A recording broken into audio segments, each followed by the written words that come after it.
qu'on a fait quand même des progrès, c'est-à-dire prendre en compte le patient, ses demandes d'abord, une transparence, les dossiers médicaux ou autres, ça a été dit, bien évidemment, respecter la personne, c'est très important.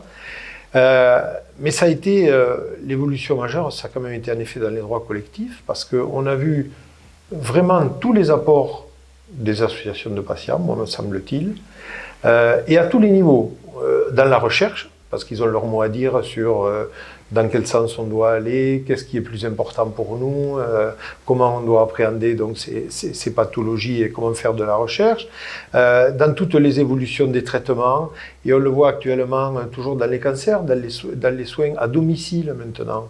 On va faire de plus en plus même de la chimiothérapie à domicile. Et donc le recueil de ces données, aider d'abord les patients, parce qu'il faut aussi les aider non seulement psychologiquement, mais dans le quotidien, j'allais dire, et donc faire remonter quels sont le vrai vécu des patients. Ensuite, même dans la recherche, on a besoin maintenant de recueil de données de plus en plus. Les data, tout ça, pour faire évoluer, il faut ce recueil-là. Les associations sont irremplaçables. Et puis, dernier point, on est le troisième pays, je crois, pour nos dépenses de santé. Donc, ça veut dire qu'on est quand même pas loin d'un certain plafond. Tout juste devant nous, il y a l'Allemagne, après il y a les États-Unis, mais on ne compte pas, c'est un autre système. C'est hors concours. Oui, c'est hors concours. Ça veut dire quand même qu'on a une responsabilité financière, économique, en tant que député. Et donc, en dernier recours, en dernier ressort, eh bien, on doit recueillir aussi la parole de la population. Il faut qu'il soit partie prenante, parce que pour accepter un niveau de dépenses, et peut-être avec le vieillissement de la population, on aura besoin peut-être de plus, ou autre. On a devant nous un vrai mur. Bon, bref, c'est bien que ça soit d'en haut, il faut que ça remonte d'en bas, si j'ose dire. Quoi. Il faut que le ressenti, et qu'on réponde donc aux vraies aspirations dont ont besoin les Français. Oui, ça se fait par étapes.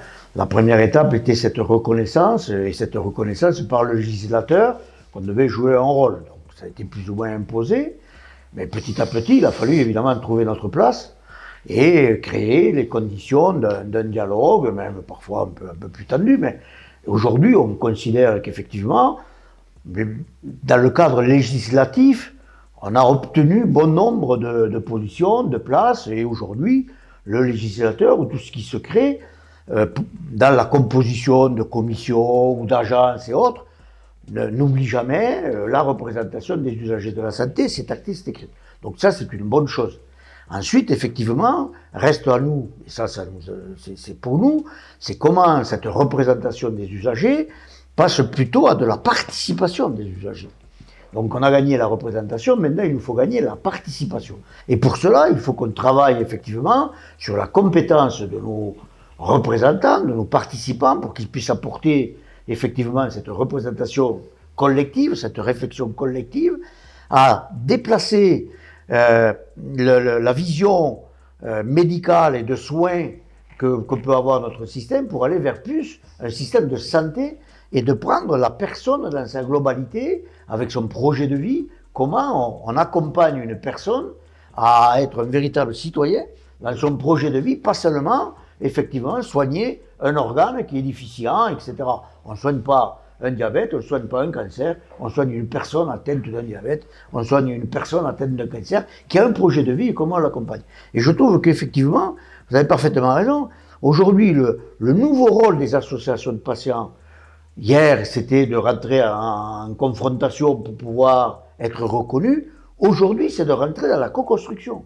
C'est de dire on est là capable de vous apporter des visions nouvelles, effectivement, dans le cadre de véritables systèmes de santé qui doit répondre à nos besoins sociétaux.